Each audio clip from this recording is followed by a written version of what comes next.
ప్రయోజనాలు అభివృద్ధి లక్ష్యంగా కూటమి ప్రభుత్వం పనిచేస్తుందని కేంద్ర మంత్రి పెమ్మసాని చంద్రశేఖర్ చెప్పారు. గుంటూరు జిల్లా పొన్నూరు మండలం మామిళ్లపల్లి గ్రామంలో పలు అభివృద్ధి కార్యక్రమాలకు పెమ్మసాని శంకుస్థాపన చేశారు.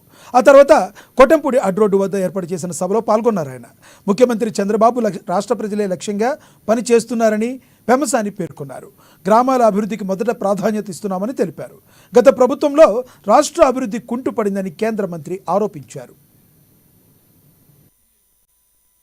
సార్, మీకు అర్థం కావట్లేదు మీ ఆంధ్ర రాష్ట్ర పరిస్థితి ఎలా ఉందో.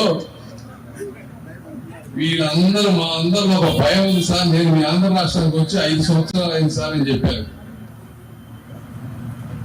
చెప్పి ఇవన్నీ చాలా మందికి నేను చెప్తే రాజకీయాలు మాట్లాడినట్టు అనిపిస్తుంది, కానీ నేను చెప్పిన దాంట్లో దైవ సాక్షిగా చెప్తున్నా, ఒక్క ముక్క కూడా అబద్ధం లేదు. ఇది మన రాష్ట్ర పరిస్థితి. అందుకే నేను ప్రెస్ మీట్ లో చెప్పా, ఈయన ఖ్యాతి అంతా అక్కడ దాకా పాకింది, చాలా ఇబ్బందిగా ఉంది అని. బట్ ఏది ఏమైనప్పటికీ చంద్రబాబు నాయుడు గారిని చూస్తా ఉంటే ఒక్కొక్కసారి నాకు కూడా జాలి వేస్తా ఉంది. ఆయన పడేటువంటి కష్టం కానీ, నేను మొన్న 2 రోజులు వచ్చారు అక్కడికి.